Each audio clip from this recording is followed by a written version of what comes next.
네, 안녕하세요. 김명인입니다.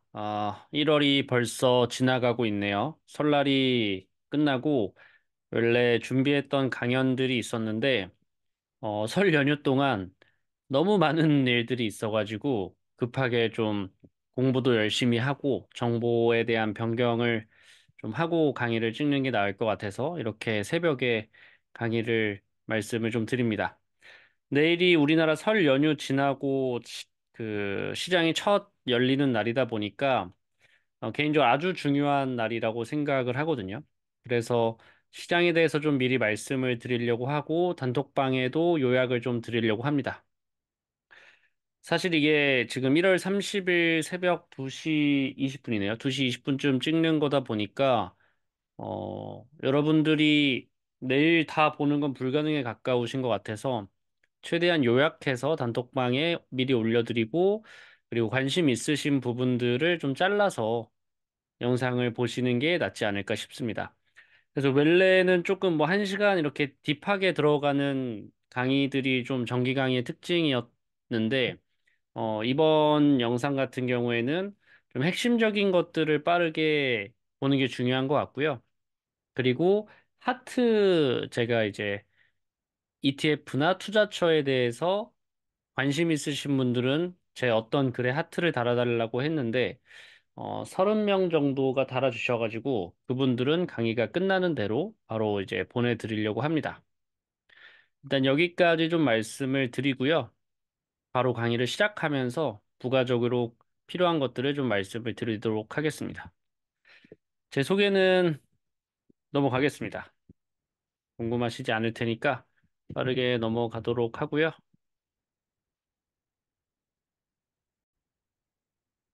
네, 1월 이벤트에 대해서 좀 정리를 해보는 게 중요한 것 같아서 크게 두 가지를 좀 말씀을 드리려고 합니다. 일단 미국 기준금리가 동결을 했고요. 여러분들은 4.5%라고 생각을 해주시면 될 것 같습니다. 전반적으로 분위기는 금리 인하에 대해서 서두르지 않겠다라고 말을 하게 됐고요. 연준에서 이제 이런 부분들에 대해서 가장 중요한 건 인플레이션. 물가가 아직까지는 좀 높게 형성되어 있다 보니까 굳이 지금 당장 금리 인하를 할 필요가 없다. 이게 지금 어떤 말인지 모르시는 분들은 사실 경제 스터디나 이런 전반적인 내용들을 좀 다시 공부하실 필요가 있다고 생각을 합니다. 제가 너무 이제 자주 말씀드린 부분이기 때문에 이번 달의 강의에서는 이거에 대해서 좀 집중적으로 얘기는 드리지 않고 넘어가도록 하겠습니다. 결론은 인플레이션이 아직 안 잡혔고 인플레이션이 안 잡힌 상태에서 금리를 내릴 수 없다. 이렇게 해석을 해주시면 될 것 같습니다. 그래서 물가, 인플레이션이 2% 정도를 목표를 향해서 지속적으로 전진하고 있다는 이제 문구는 삭제됐지만 기본적으로 여기 인플레이션이 다소 상승했다라고 이제 지적을 한 거 보면 노동시장에 대해서는 신경을 쓰지 않지만 아직은 금리에 대해서 동결에 대한 게 더 강하다. 그리고 이 연준에서 이제 만장일치로 금리가 동결됐기 때문에 금리가 지금 이번 년이죠. 이번 년 6월까지는 사실상 인하하는 건 어렵지 않을까라는 생각을 합니다.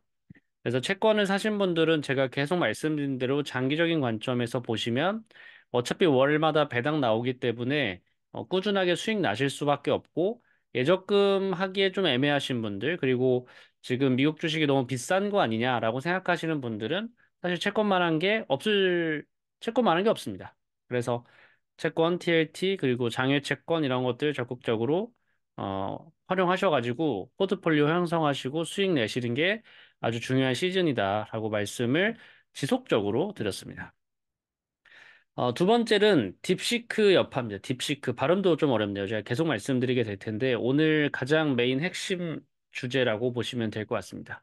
이 딥시크라는 게 뭐냐 뭐 궁금하실 수도 있는데 일단 간단하게만 말씀드리면 이 엔비디아나 이제 미국의 해외 유명한 기업들 같은 경우에는 쉽게 표현하면 고사양의 어떤 칩을 활용을 하죠. 아주 성능이 뛰어난 우리가 HBM이라고 아주 아주 아주 성능이 뛰어난 이제 반도체 메모리나 뭐 그런 것들을 활용을 하는데 이제 딥시크는 우리 흔히 이제 여러분들이 생각하는 챗GPT를 생각을 하시면 되는데 챗GPT를 돌리기 위해서 얼마나 뛰어난 어떤 반도체들을 사용하겠어요. 그죠? 근데 아주 이제 저사양으로 그런 것들을 만들 수 있다라고 지금 증명했다고 얘기가 나오는 게 딥시크입니다. 그게 이제 어플 이름이기도 하고 회사 이름이기도 합니다. 그래서 이 딥시크는 기존의 챗GPT나 이런 부분들은 아주 고사양으로 돌릴 수밖에 없었다면 지금은 저사양으로도 이거를 활용할 수 있기 때문에 이제 해외 유명 기업들이 AI에 저렇게 돈 쓰는 거는 너무 낭비다. 우리는 10분의 1만 사용해도 비슷한 효과를 낼 수 있다. 이런 느낌이라고 보시면 될 것 같습니다. 그래서 어떤 분이 천으로 루이비통 뭐에 가까운 이제 그런 걸 만들었다라고 이제 표현을 해주셨는데 뭐 비슷한 표현이라고 생각을 합니다. 그래서 여태까지는 비싼 거를 들여서 좋은 걸 만들었다면 지금은 이 저사양 칩으로도 좋은 걸 만들어낼 수 있는데 미국 기업들은 왜 그러고 있냐? 이제 이런 의구심을 만들어내기 아주 좋은 상황이라고 보시면 될 것 같습니다. 그래서 이제 딥시크 때문에 이제 엔비디아나 이런 것들이 많이 하락을 했죠. 그래서 지금도 계속 하락을 하고 있는 걸로 알고 있는데 세 가지 모델이 있는데 여러분들은 R1 메인 모델만 이제 기억을 해주시면 될 것 같고요. 딥시크 R1 성능과 가성비를 칭찬하는 의견이 많고요. 이거 지금 챗GPT 의견입니다. 저사양에서도 강력한 퍼포먼스와 오픈소스 전략이 인상적이다. 기술 자체는 인정한다는 입장도 다수. 그러나 이제 중국발 기술이기 때문에 아직 완벽하게 검증이 되지 않았습니다. 진짜 10분의 1 정도의 비용으로 자기들이 저사양 칩으로 그걸 돌린 건지는 확인하기가 아직은 어려운 상황이고 시간이 좀 더 필요할 것 같고요. 그리고 이제 중국 정부가 만약에 이제 딥시크를 정보적으로나 이런 것들을 쥐고 있다라고 봤을 때 이게 사실 정부에 대한 리스크가 항상 있는 국가이다 보니까 과연 이게 실현 가능할까? 여러분들 입장에서 내 개인 정보를 이제 딥시크에 풀 수 있을까? 이런 것들에 대한 게 이제 우려가 있다라고 보시면 될 것 같습니다. 그래서 결론 중립적 입장은 기술은 좋지만 신뢰 문제 해결 없이는 전체적으로 글로벌 확장이 어려울 것이다라는 의견이 있고요. 중국산 AI는 뭐 무조건 못 믿겠다, 가성비 대체제일 뿐이다 이런 의견도 있다고 합니다. 그러나 이제 주식시장에서의 그 반응이 제일 중요한데 만약에 이게 어, 아무런 영향이 없는 소스였다면 엔비디아가 하락할 일이 없었겠죠. 제가 계속 말씀드리지만 투자자잖아요, 우리는. 그러니까 여러분들이 경제를 공부하고 경제에 대해서 학자로서 습득하고 이런 게 아니고 투자로서 돈을 벌어야 되는 입장이시라면 어떤 뉴스, 모멘텀, 사건, 사고들이 발생했을 때 실제 주식시장에서 어떻게 반응하는지를 보는 연습을 하셔야 된다라는 말을 이제 자주 드립니다. 이거 너무 중요한 포인트예요. 예를 들어서 여러분들은 엔비디아의 기업이, 삼성전자라고 하겠습니다. 여러분들 이해하기 쉽게, 삼성전자 실적이 올랐는데 왜 떨어져? 라고 이제 질문을 하는 게 아니고, 삼성전자 실적이 올라도 떨어질 수 있구나라는 그 사실과 현상에 집중을 해야 된다는 거죠. 엔비디아 기술력이 딥시크랑 비교가 안 되는데 뭔 소리 하는 거야? 야, 지금 엔비디아가 최고야. 딥시크는 이거 잠깐 지나가는 거야. 라고 얘기하는 게 아니라, 딥시크 때문에 엔비디아가 떨어지고 있구나. 라는 이 현상과 사실에 집중하는 게 굉장히 중요하다.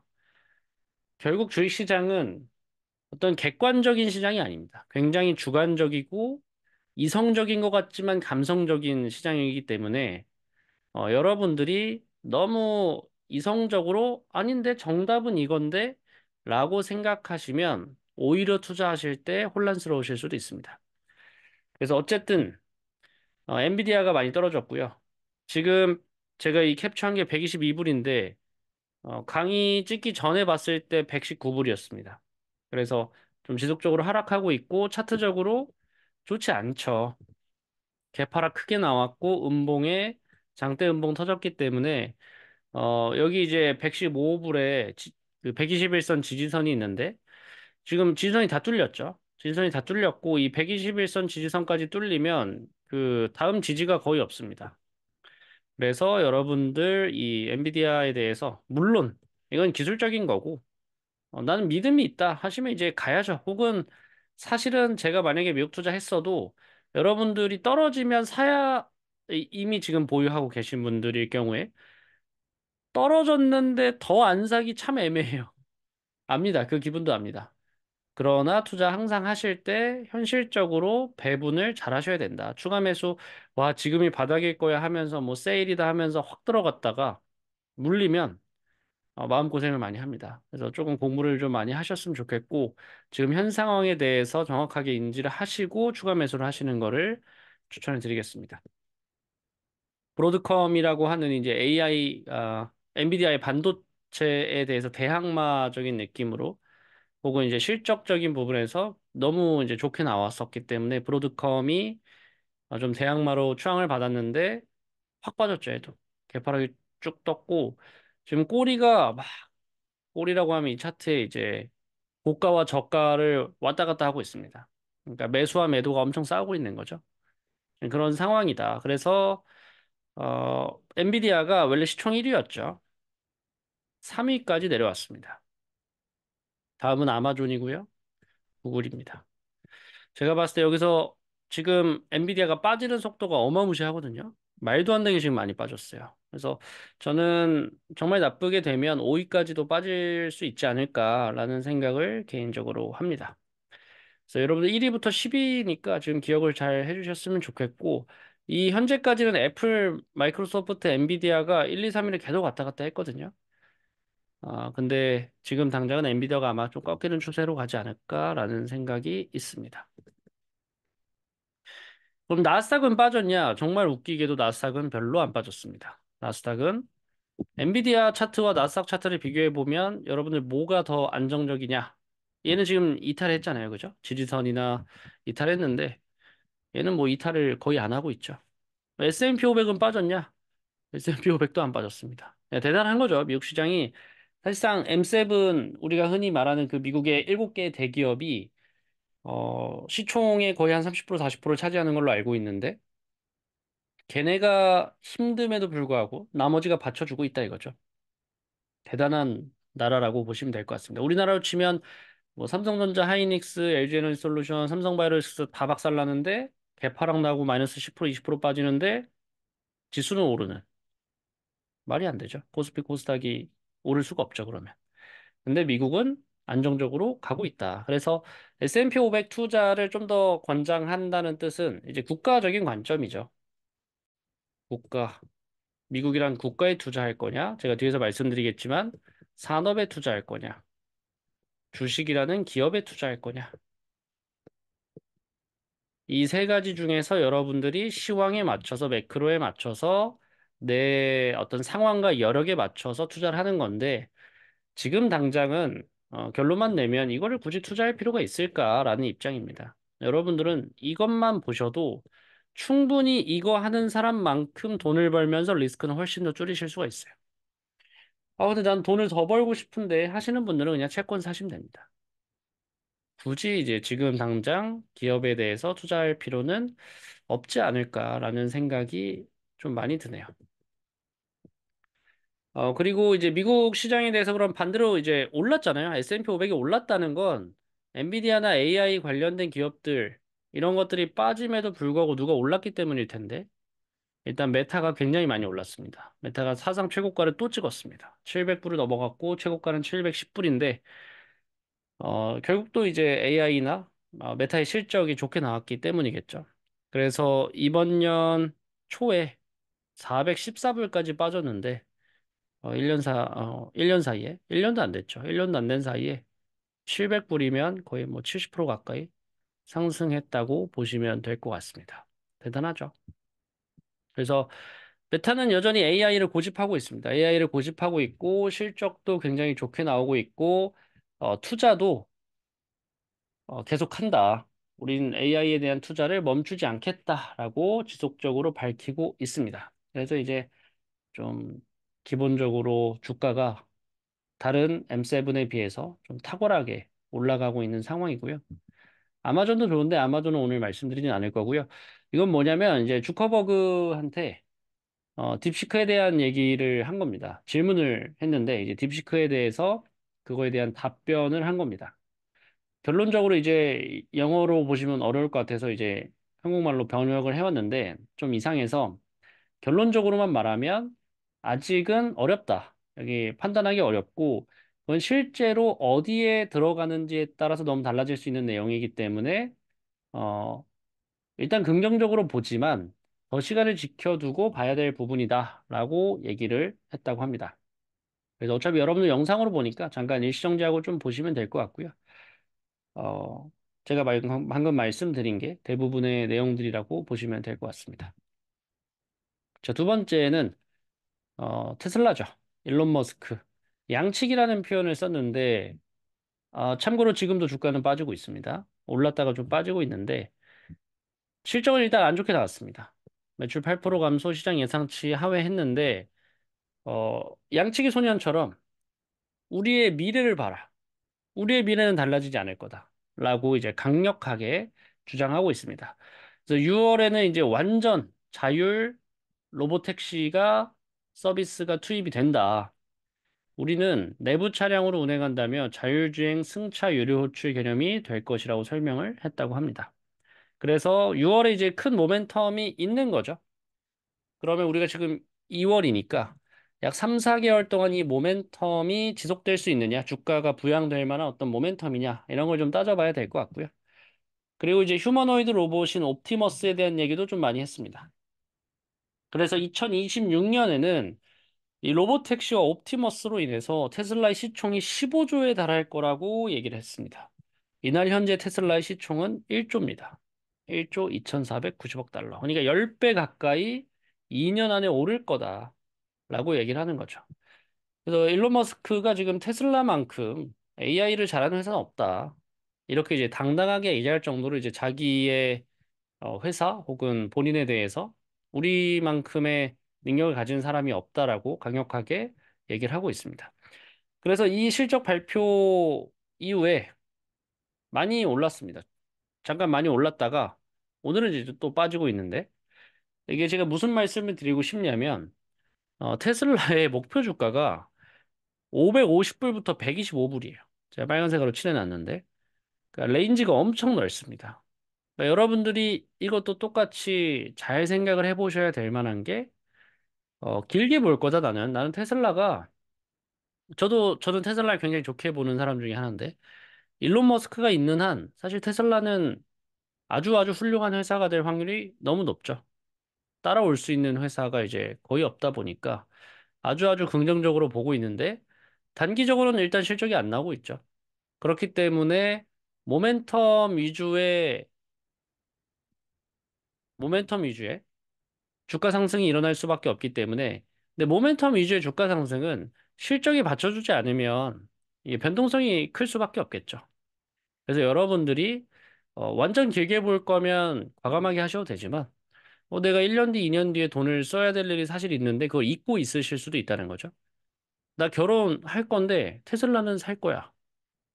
참 애매한 얘기일 수 있습니다. 그래서 일론 머스크를 난 믿는다. 그럼 가는 거죠. 그럼 가는 건데 조금 더 내가 분석적이다라고 한다면 실적적인 부분도 좀 잘 따져서 해보셔야 되지 않을까 싶습니다. 테슬라도 추세 자체에서 좀 꺾이고 있는 거를 보시면 될 것 같고 400불까지 올라갔다가 이제 300불까지 이제 다시 내려왔습니다. 그래서 최고가 대비해서 거의 100불 가까이 빠진 상황이기 때문에 아마 또 정고점에 물리신 분들이 좀 있지 않을까라는 생각을 해봅니다. 엔비디아 아까 말씀드린 대로 이 241선이군요. 241선 지지선 깨지면 답이 없습니다. 어디까지 떨어질지는 아무도 예측할 수가 없기 때문에 아마 100불까지는 봐야 되지 않을까 한번 뚫리면 110불, 뭐 100불 이렇게까지는 떨어질 확률이 있기 때문에 물론 이제 차트에서 보듯이 다시 반등하잖아요. 다시 반등하는데 이번에 이 딥시크뿐만 아니라 전반적으로 이제 차익 매물이 많이 나오지 않을까라는 생각을 합니다. 너무 공격적인 포지션은 잡기엔 늦었거든요. 여러분들 엔비디아 많이 올랐잖아요. 그죠? 너무 공격적인 포지션은 하지 마시고 좀 더 보수적인 포지션을 취하셔도 괜찮다라는 생각을 합니다. 돈을 엔비디아로만 버실 거 아니잖아요. 그죠? 여러분들 그 공부와 지식량이 짧아지면 이상한 집착이 생겨요. 저도 그래요. 내가 공부를 안 하고 머리에 어떤 정보가 없으니까 내가 아는 선에서 이게 정답이길 바라는 편향이 생깁니다. 그러니까 엔비디아는 오를 거야. 이게 여러분들도 있을 수밖에 없거든요. 그거 이해합니다. 저도 투자자이기 때문에. 그래서 제가 계속 말씀드리는 거 보수적으로 다시 한번 생각해 보시라는 말씀을 드립니다. 메타 많이 올랐고요. 그래서 결론, 주가를 결정짓는데 아까도 말씀드렸지만 첫 번째는 기업의 이익, 이게 제일 중요합니다. 기업의 이익이 얼마만큼 뛰고 있느냐. 메타가 오른 이유는 기업의 이익이죠. 어떤 모멘텀이 아니죠. 실적이 받쳐주는데 거기에 모멘텀까지 붙으면 이제 날아가는 거기 때문에 이 두 가지 중에서 여러분들이 산 기업은 어떤 걸로만 가고 있냐 봤을 때 대부분은 모멘텀, 뉴스, 호재 이런 걸로 가고 있을 거예요. 그러니까 실적이 뒷받침이 아직은 안 되고 있는데 앞으로는 될 거야 이거의 확률이 이제 굉장히 높다는 거죠. 그래서 여러분들 이 부분도 잘 생각을 해보셔야 되지 않을까라는 생각을 합니다. 왜 그러냐? 애플, 이 PR인데 애플이 40배 정도 되고요. 엔비디아가 50배 정도 됩니다. 근데 테슬라가 106배, 브로드컵이 178배. 그러니까 기본적으로 이제 미국 기업들은 굉장히 이제 미래의 이익을 지금 주가로 땡겨오는 거라는 거를 여러분들이 이해하시기를 바랍니다. 이해하실 거라고 PR에 대한 개념을 이해하실 거라고 지금 전제해서 설명을 드리고 있기 때문에 50배 정도면 꽤 높은 수치고 100배면 당연히 높은 수치죠. 옛날에는 뭐 1000배까지도 테슬라 가긴 했는데 이 100배라는 숫자, 50배라는 숫자도 잘 고려해서 충분히 멀티플이 갑자기 확 바뀔 수 있습니다. 막말로 엔비디아가 애플 정도로 멀티플이 떨어진다 하면 20% 깎이는 거죠. 40배가 50배로 가는 거니까 주가 20% 빠지고 시작하는 겁니다. 기업의 이익이 받쳐주지 않으면. 프라이스 어닝이잖아요. 그죠? 가격 대비 이익. 이익이 떨어졌고 이익이 안 올라가는데 가격이 계속 올라갈 수 있느냐. 그 관점을 잘 생각을 해보시길 바라보겠습니다. 하나 더 추가해서 말씀드리면 이제 미국 시장이 매크로적인 부분에서 좀 어렵습니다. 어렵다? bad is good이라는 말을 많이 쓰는데 이게 나쁜 게 좋은 게 돼버린 상황이 돼버렸어요. 예를 들어서 고용 지표나 혹은 물가 지표가 좋지 않게 나와야 이 금리를 떨어뜨리기가 쉽거든요. 왜냐면 금리를 인하시키려면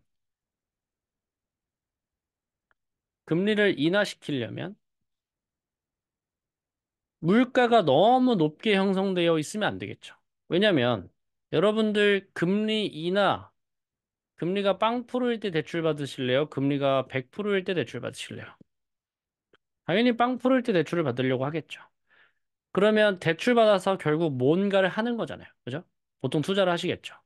그러면 이 대출 받은 돈이 시장에 풀리죠. 유동성이. 즉 금리가 인하되면 시장에 돈이 많아지고 인플레이션이 올라갈 확률이 높아집니다. 그래서 경기가 좀 안 좋고 물가도 좀 이렇게 안 올라가고 고용도 잘 안 되고 이러면 돈을 풀기 위해서 금리 인하한다는 거죠. 그러니까 나빠야 돼요, 경기가. 나빠야 주식 시장이 그걸 좋게 봅니다. 그래서 배드 이즈 굿이라고 하는데 그래서 혼돈인 세상이다. 지금은 뭔가 반대로 된 세상인데 이 PC라는 물가 지표가 이제 오늘 31일 발표됩니다. 10시 반쯤 발표될 텐데, 그거에 따라서 또 이제 금리나 전반적인 이제 결정이 생기겠죠. 주가적으로나. 만약에 이제 배드가 안 나온다. 이러면 또 이제 미국의 주식시장들, 채권시장들이 왔다 갔다 할 확률이 높기 때문에 여러분들 이 PC라고 하는 지표를 내일 같이 확인하셔야 된다라는 말씀을 드리고 싶었습니다. 그래서 그때 말씀드렸다시피 2024년 9월 물가 잡혔다 금리 내리자 투자시장 환호 이 얘기를 드렸다면 12월에는 반대라고 했었죠. 물가 근데 안 잡혔네. 인플레이션 높네. 그래서 금리를 못 내리겠다. 투자시장 기대감이 꺾인 거죠. 이 관점이 어떻게 나온다? 2024년 또 2월, 그러니까 1월이죠. 1월 31일 이 PC가 어떻게 되는지 발표되고 나서 움직이시면 된다라고 말씀을 드립니다. 똑같고요. 그래서 금리가 이제 안 올라가면 주식시장이든 채권시장이든 좀 안 좋은 영향이 있겠죠. 뭐 아주 단순하게 말씀드린 부분이고요. 넘어가겠습니다. 자, 그럼 이제 국내 시장은 바닥이냐? 이게 또 이제 중요한 문제이겠죠. 미국 시장은 거품이냐라고 지금 얘기를 하고 있는데 국내 시장은 바닥이냐고 얘기를 하고 있으니 이렇게 속상할 수가 없습니다. 아까 뭐 제가 엔비디아 뭐 이런 종목들 좀 많이 떨어졌다고 했는데 우리나라 주식보다 많이 떨어졌을까라는 생각을 합니다. 삼성전자 뭐 이런 거랑 비교할 수 없겠죠. 삼성전자 53,700원까지 떨어졌고요. 시가총액이 중요한다고 보는데 저는 시가총액이 지금 여러분 잘 보세요. 320조입니다. 320조. 삼성전자가 보통 한 4, 500조까지 올라갔었죠. 500조까지도 갔는데 거의 320조입니다. 굉장히 많이 빠진 거라고 보시면 될 것 같고, 그러니까 빠졌다고 사라는 뜻이 아닙니다. 안 좋다는 뜻입니다. 계속. 하이닉스는 160조가 됐습니다. 제가 하이닉스 머릿속에서 투자 시작했을 때가, 어, 시총이 80조인가 그랬어요. 80조? 100조가 안 됐습니다. 어쨌든. 근데 지금 160조예요. 두 배 올랐고, 한 30% 깎였습니다. 추세적으로 뭐가 더 사기 좋은 종목이냐 봤을 때, 압도적으로 하이닉스가 더 좋다는 거죠. 그러니까 삼성전자가 지금도 하이닉스보다 두 배 무거워요. 두 배 무거운데, 그럼 하이닉스가 더 오르기 좋을까? 삼성전자가 더 오르기 좋을까를 잘 생각을 해보셔야겠죠. 나머지 친구들은 뭐 굳이 말하진 않겠습니다. 지금 여기서 1위부터 10위 중에 제일 중요한 건 SK하이닉스입니다. 그리고 삼성바이오로직스. 왜냐? 세계에서 싸울 수 있는 검증된 기업은 하이닉스밖에 없어요, 지금. 그래서 저는 하이닉스가 우리나라에서 시가총액 1위가 될 확률이 굉장히 높다고 생각합니다. 시간의 문제지. 어쨌든 그거는 뭐 회장님들이 할 일이고 저는 투자자로서 넘어가는데 그래서 투자 비중 확대 축소에 대해서 펀드 매니저가 추천하는 포트폴리오입니다. SK하이닉스가 가장 관심이 많죠. 관심이 많을 수밖에 없습니다. 삼성전자는 확대와 축소가 많이 싸우고 있고요. 네이버 제가 계속 지금 네이버 말씀드릴까 고민됐었는데 뭐 저는 안 살 거라서 말씀을 못 드리지만 어쨌든 펀드 매니저는 네이버가 확대될 확률이 높다라고 얘기를 한 것 같고요. 쭈쭈쭈쭉 해서 뭐 JYP도 좀 좋게 보는 그 스트레이트 키즈의 공연들이 굉장히 잘 되고 있죠. 굉장히 흥행하고 있습니다. 그래서 그런 부분들을 좀 잘 보셔도 괜찮을 것 같고요. 하나오션 뒤에서 나올 건데 하나오션 참고해 주시고 한국금융지주도 모르겠습니다. 이건 표본이 작아서 제가 정확하게 판단은 못하겠지만 좋게 생각하는 사람들이 많더라고요. 자, LG 에너지 솔루션 사면 됩니까? 안 됩니까? 이런 거를 왜 사는지 모르겠다 이거죠. 절대 사시면 안 됩니다. 저점일 수도 있잖아요. 이런 얘기 하지 마세요. 왜 그러냐? LG 에너지 솔루션, 삼성 SDI 둘 다, 에코프로비엠 셋 다, LG화학 냈다, 또 있네. 포스코홀딩스 다섯. 이 다섯 개의 공통점이 뭡니까? 전부 다 2차 전지죠. 2차 전지 기업들 사는 사람 있다 없다? 펀드 매니저도 안 사는데 우리가 살 이유가 있습니까? 없습니다. 없습니다. 그래서 뭐 사실 이유도 있죠. 얘네는 중국 시장이 지금 다 뺏겼고 경쟁력이 너무 떨어졌기 때문에 굳이 사실 필요는 없지 않을까. 그럼 결론은 반도체, 조선, 엔터, 전기전력 이런 게 이제 중요한 시장이다라고만 보시고 넘어가면 될 것 같습니다.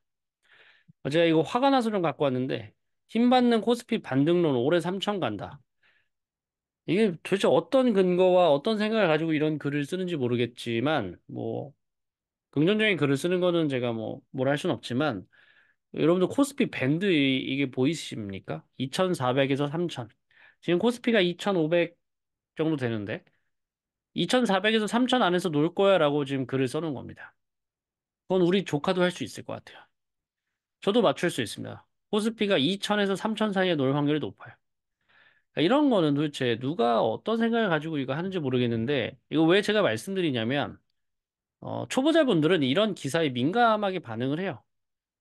왜냐면 이런 데이터가 쌓이면 올해 3천 간다라는 데이터에 삼성전자 저점이지 않아? 이런 이제 생각들과 엮여지면서 정말 무분별한 투자로 이어지는 케이스가 꽤 많습니다.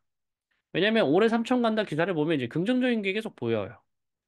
그래서 이 중립적으로 여러분들이 이제 계속 판단하는 것들을 키우면 이게 얼마나 말도 안 되는 글인지 알 수 있는데 제가 화가 나서 잠깐 갖고 왔고요.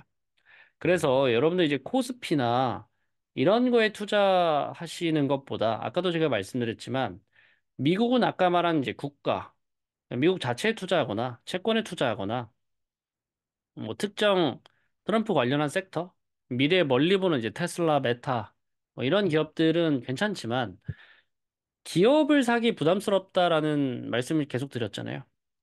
국내 시장도 똑같습니다. 그래서 국내 시장에서 어떻게 투자해야 돼? 산업에 좀 투자하셨으면 좋겠어요. 제가 여기에 이제 엔터까지 추가를 해서 자료를 드리지 않을까 싶은데 조선, 원전, 전력인프라, AI 반도체 이렇게 네 가지인데 아주 빠르게 살펴보겠습니다. 왜냐하면 맨 뒤에 핵심이 있기 때문에 일단 조선은 굉장히 많이 올랐습니다. 그리고 트럼프 플러스 실적 아까 제가 말씀드렸죠. 실적과 모멘텀이 공존하면 주가 빵 뛴다고. 얘가 이제 압도적으로 이렇습니다. 올해 주가 상승률이 하나오션만 38%고요. 하나오션은 21,500원이 이번 년 초였는데 1년 지났더니 56,000원, 57,000원이 돼 있습니다. 여러분 1년 사이에 주가가 100% 이상, 2배 이상 뛰었으면 굉장히 많이 오른 거죠. 그러니까 실적과 모멘텀이 합쳐지면 거래량도 그렇고 말도 안 되게 이제 확 뛴다. 근데 너무 비싸니까 이 종목을 사시기 어렵잖아요. 그래서 조선 ETF들이 있다는 거죠. 그래서 SOL 조선 탑3 플러스 코덱스 K 다시 친환경 조선해운 해운 액티브 하나로 FN 조선해운 이렇게 세 개가 우리나라에서 조선을 살 수 있는 ETF니까 만약에 내가 이제 공부를 해봤더니 조선이 너무 유망할 것 같다. 이 내 포트폴리오에 조선을 뺄 수는 없다. 사실 우리나라에서 지금 실적이 대표적으로 좋은 애는 얘밖에 없습니다. 우리나라에서 실적 좋은 거, 그러니까 기업의 이익을 잘 내는 거 뭐 있어? 조선 말고는 없어요. 방산 정도? 조선 방산 말고는 없습니다. 나머지는 다 그냥 모멘텀이에요. 그러니까 단타 혹은 이렇게 등락을 반복할 수밖에 없는 그런 이제 기업들이 많은데 조선은 압도적으로 실적은 좋다라고 생각을 해주시면 될 것 같습니다. 그래서 하나옵션 차트적으로 뭐 어느 미국 기업과 비교해봐도 괜찮을 만한 그런 정도의 차트고요. 두 번째 이제 원전입니다. 이거 중요한데 중요하지 않아서 여러분들 이제 ETF를 여기서 이제 고르시면 되지. ETF의 장점은 공부를 덜 하는 데 있습니다. 그래서 매매적인 거에 혹은 큰 트렌드만 신경 쓰시면 되지.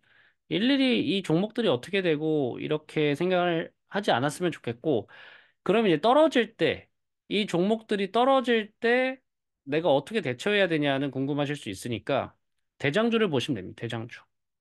하나오션이 대장주잖아요. 이 하나오션이 대장주기 때문에 이 하나오션이 60일선, 20일선을 이탈하면 여러분들이 이제 손절하거나 매도할 생각을 하셔야죠. 지금까지는 딱 봐도 60일선 이탈 절대 안 했죠. 그러니까 추세적으로 문제가 아직까지는 없는 겁니다. 근데 이게 이제 이탈되면 그때부터는 조금 조심하려는 마음들을 가지셔야죠. 혹은 손절하려고 생각을 미리 하시거나. 그 전 정도의 어떤 기술적인 것만 신경 쓰시면 되지. ETF는 원래 이제 공부를 덜 하려고 그런 매매를 사용하는 거니까 참고해 주시고요. 이제 원전입니다. 원전. 트럼프 효과에 멈추지 않는 미 원전주 랠리. 원전은 기본적으로 이제 미국 기업들이 많이 올랐고요. 미국 기업들이 많이 오르면 우리나라 기업들도 영향을 받을 수밖에 없습니다. 쭉 이제 읽어 드릴 수 있겠지만 조금 넘어가도록 하고요. 쭉쭉쭉쭉쭉 읽어보시면 되는 내용들입니다. 이 소형 모듈 원전이라고 하는데 SMR이 뭐냐면 소형 모듈 원전인데 이 소형 모듈 원전에 대해서 할 수 있는 그룹들, 기업들이 굉장히 발전 가능성이 있다. 이런 뜻이라고 보시면 될 것 같고 우리나라에서는 대장주를 뽑으라 했죠. 대장주는 두산 에너빌리티입니다. 많이 올랐죠, 얘도. 얘도 거의 뭐 1년 전 주가랑 치면 거의 2배 가까이 올랐다고 보시면 될 것 같고요. 근데 이제 해외 기업에 투자하고 싶으신 분들도 있잖아요. 그래서 이거 라이즈 글로벌 원자력은 해외랑 국내 기업을 합쳐놓은 ETF입니다. 나쁠 건 없지 않을까라는 생각인데, 이 저 CEG라던가, 뭐 뒤에서 나오겠지만, 좀 여러 섹터랑 겹쳐 있어가지고, 갑자기 미국 기업들이 축 빠질 때가 있거든요.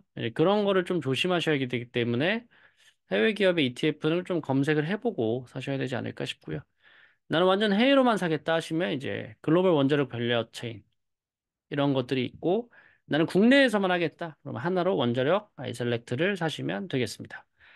그 아까 제가 그 해외 기업 얘기할 때 섹터가 겹친다고 하는 게 뭐냐면 LS 일렉트릭이 지금 원자력에도 들어가 있지만 사실상 전기전력 인프라 대장주거든요. 그러니까 이런 거 섹터가 여러 개 겹쳐 있을 때 나는 원자력으로 샀는데 전기전력 인프라가 떨어지면 내가 산 원자력 그 ETF가 떨어진다는 거죠. 그러니까 이런 좀 오점들이 있기 때문에 여러분들이 종목 정도는 검색을 해보시고 투자를 하시는 게 중요합니다. 넘어가겠습니다. 세 번째 방산입니다. 방산. 아, 죄송합니다. 여기 방산이라고 써놨는데 얘만 따로 빼놓은 게 뭐냐면 한화그룹주 이 한화그룹이 제가 생각했을 때 미래의 핵심 기업들을 정말 많이 가지고 있어요.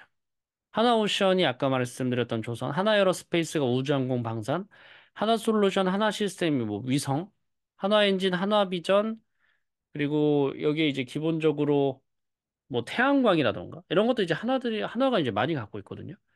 그럼 아마 하나솔루션이 아마 태양광이었던 것 같은데 그래서 이제 미래 발전된 에너지라던가 우주항공이라던가 위성이라던가 이런 게 이제 다 한화에 있다 보니까 아예 하나그룹주에 투자하시는 것도 좋지 않을까. 그래서 방산이 지금 하나에어로스페이스가 저 41만 원이라는 숫자가 말이 안 되는 게 제가 이 스터디 처음 시작하고 첫 종목이 거의 에코프로랑 하나에어로스페이스였잖아요. 하나에어로스페이스가 그때 5만 원이었어요. 지금 몇 년 사이에 800%가 올랐습니다.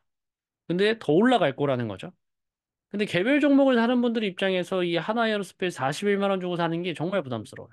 저도 못 사요. 그러니까 이런 방식으로 좀 섞어서 사는 방법도 있다. 혹은 좀 국내 ETF를 사야 되는 분들은 이런 것들을 포트폴리오에 실어도 된다라고 말씀을 좀 드리려고 합니다. 심지어 저 하나 손해보험도 좋아요. 하나 손해보험도 주가가 많이 올랐습니다. 이런 부분들 참고해서 투자하시면 좋을 것 같습니다. 넘어가서 전력 인프라가 이제 제일 원래는 이 설날 전까지는 전력 인프라를 엄청 힘을 주려고 했습니다. 근데 전력 인프라 이게 빨리빨리 넘어갈게요. 얘 때문에 뭐 다 무너졌습니다. 투자 얘가 이제 미국에서 아주 유명한 기업인데 아까 이제 보여드렸던 기업 중에 하나인데 개파락을 똑같이 했죠. 그리고 장대 연봉에 거래량이 이제 크게 떨어졌기 때문에 여기서 이제 과감하게 사기가 좀 어렵죠. 이런 상황이어서 전력 인프라는 관심은 가지시되 좀 단기적으로는 좀 불안한 상황이다라고 보면 될 것 같고요. SOL 미국 AI 전력 인프라는 미국의 이제 전력 인프라 그리고 국내에서 사시면 됩니다. 그리고 코덱스 미국 AI 전력 핵심 인프라도 있다라고 보시면 될 것 같고 개인적으로는 저는 SOL보다는 코덱스가 좀 더 낫지 않을까 싶습니다. 제가 코덱스가 이제 삼성전자 운용인데 삼성전자 운용에서 운용하는 거를 막 엄청 좋아하진 않는데 지금 이 전력 핵심 인프라에 대해서는 꽤 괜찮게 운용을 하고 있는 것 같습니다. 그리고 우리나라 거 사겠다 하면 이제 AI 전력 핵심 설비를 사시면 되는데 제가 계속 말씀드리지만 이걸 내가 샀을 때 여러분들이 원래 생각했을 때 정도의 투자 근거라면 지금 트럼프가 취임했고 에너지를 혁신적으로 바꾸려고 하고 그러면 이제 AI 반도체랑 합쳤을 때 AI 전력 이게 지금 전기를 잡아먹는 하마라고 이제 표현하거든요. AI 전력 핵심 설비들이 너무 필요하겠다. 거기에 대장주가 어디지? LS 일렉트리닉인데 LS 일렉트리닉을 사기가 너무 부담스러우니까 이런 ETF 형태로 사자. 이게 이제 투자 근거잖아요. 즉 여러분들이 계속 대장주를 보셔야 됩니다. LS 일렉트리닉이 떨어지면 다른 기업들도 다 떨어지는 거예요. 무조건. 대장주가 힘을 잃으면 아래 종목들은 다 힘을 못 씁니다. 그래서 이 친구가 떨어지는지 안 떨어지는만 보셔도 ETF를 운용하는 데 있어서 많이 도움이 되신다. 그래서 대장주를 찾으셔야 됩니다. 대장주. 그 말씀 드리려고 좀 돌아서 말씀드렸고요. 자, 마지막입니다. AI 반도체. 원래는 SK하이닉스랑 한미반도체를 밀려고 했어요. 근데 이것도 다 날라간 게 SK하이닉스랑 한미반도체는 결국 고사양 칩이고 엔비디아랑 연관된 그 기업이기 때문에 내일 주가가 하락할 확률이 굉장히 높습니다. 그래서 물론 이제 아까도 말씀드렸지만 차트를 제가 넣어놨던 것 같은데 지금 22만 원짜리 SK하이닉스가 20만 원까지 떨어질 확률이 굉장히 높다고 봐요, 저는. 그러면 20만 원은 1차 지지 저항을 맞거든요. 제가 선을 그어놨는데 이게 지지 저항 선입니다. 정확하게 뭔지 모르셔도 그냥 이쯤에 닿는다고 보시면 돼요. 그러면 여기서 이제 추가 매수를 하거나 신규 매수를 하실 거란 말이에요. 여기서 이제 빠졌을 때 대처하기가 참 어려워요.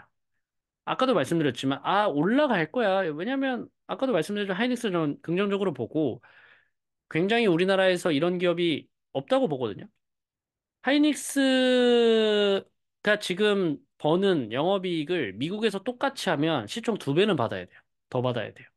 왜냐면 실제로 미국의 마이크론이나 이런 기업들이 하이닉스보다 시총을 더 받고 있기 때문에, 우리나라에 있기 때문에 지금 이런 대접을 받고 있는데, 단기적으로 봤을 땐 애매할 수 있다. 아까도 말씀드렸지만, 기본적으로 투자는 내가 공부와 정보가 적으면, 지금 이런 곳에서라도 내가 돈을 벌어야 되지 않을까라는 생각을 할 수밖에 없기 때문에, 내가 그런 면에서 지금 투자를 하고 있지 않은지를 잘 살펴보셔야 된다라고 지속적으로 말씀을 드립니다. 한미반도체도 원래 지금 사기가 딱 좋았어요. 그래서, 한미반도체 괜찮다라고 이제 생각을 했는데, 한동안은 좀 마음을 접고 10만 원 정도 다시 닿으면, 얘도 12만 원인데 10만 원 닿으면 그때 한번 다시 생각을 해보는 걸로 하겠습니다. 투자 기회일 수도 있습니다. 단기적으로 떨어지는 게.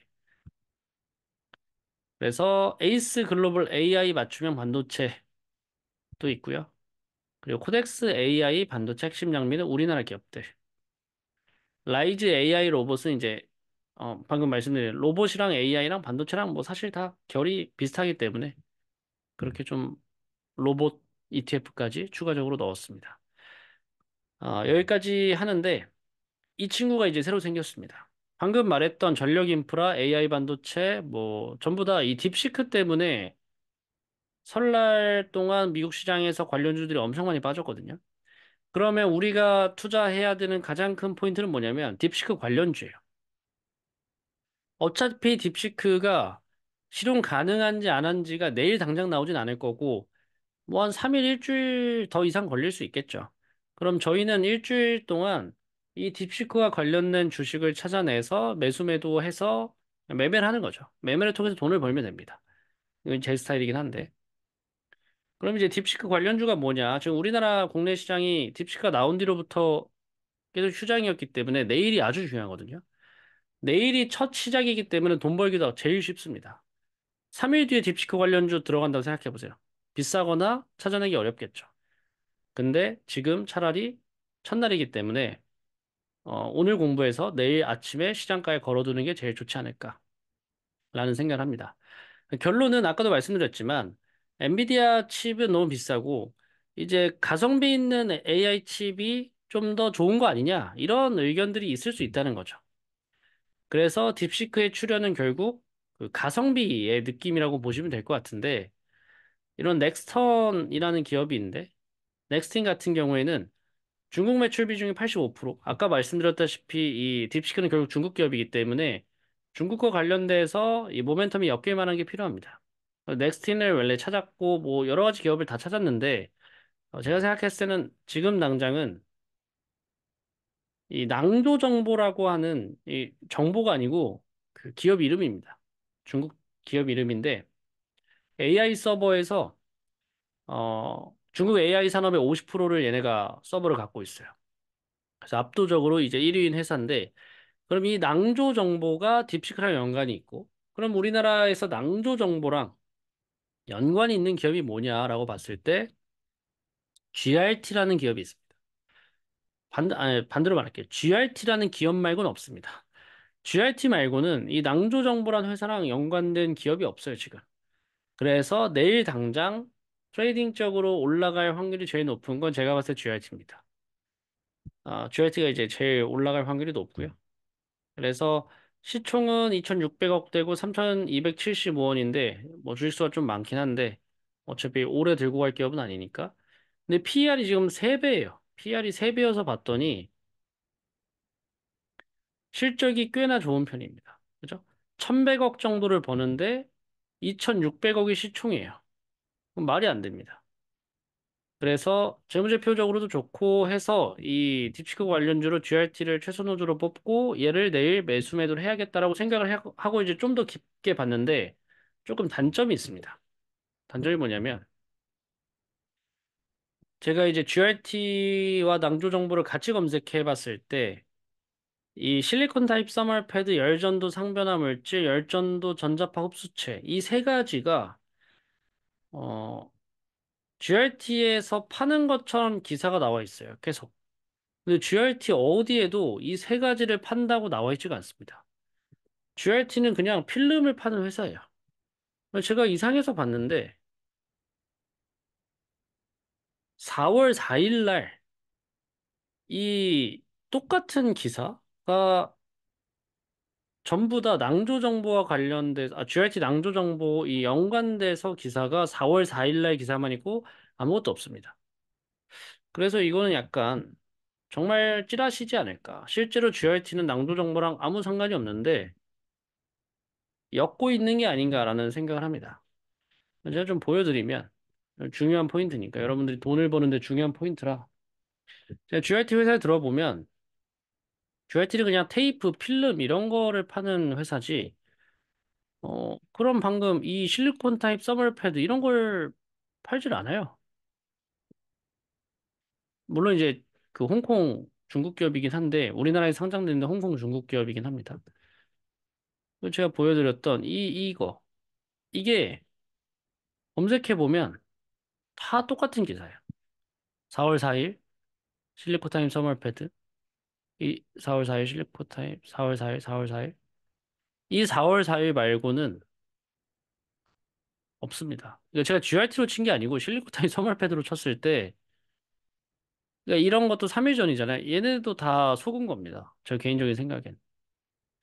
그래서 원래는 좀 그 관련주로 좀 딥시크가 잡히면 오래 들고 갈까 했었는데 뭐 한 일주일 정도는 들고 갈까 했었는데 내일 테마 잡히면 바로 팔아야 되지 않을까. 왜냐면 딥시크 올랐을 때 만약에 이제 공시해라. 딥시크가 뭐 실제로 무슨 연관이 있냐 공시하라고 했을 때 우린 아무 상관이 없는데요라고 하면 이제 주가가 빠질 거기 때문에 그런 것까지 고려해서 매수 매도 하시면 되지 않을까 싶습니다. 다시 돌아와서 그래서 이제 이 자료들이나 ETF는 제가 강의 그 머니하이라이트에 올려드리려고 하고요. 필요하신 분들은 정리된 ETF를 보내드릴까 하다가 그냥 이 자료를 드리면 어차피 다 보실 수 있으니까 자료를 보내드릴까 합니다. 오늘의 강의는 여기까지 하고 시간이 너무 늦어가지고 여러분들한테 좀 도움이 되실 수 있게 요약해가지고 내일 아침에 정리해서 올려놓도록 하겠습니다. 네, 너무 고생 많으셨습니다. 감사합니다.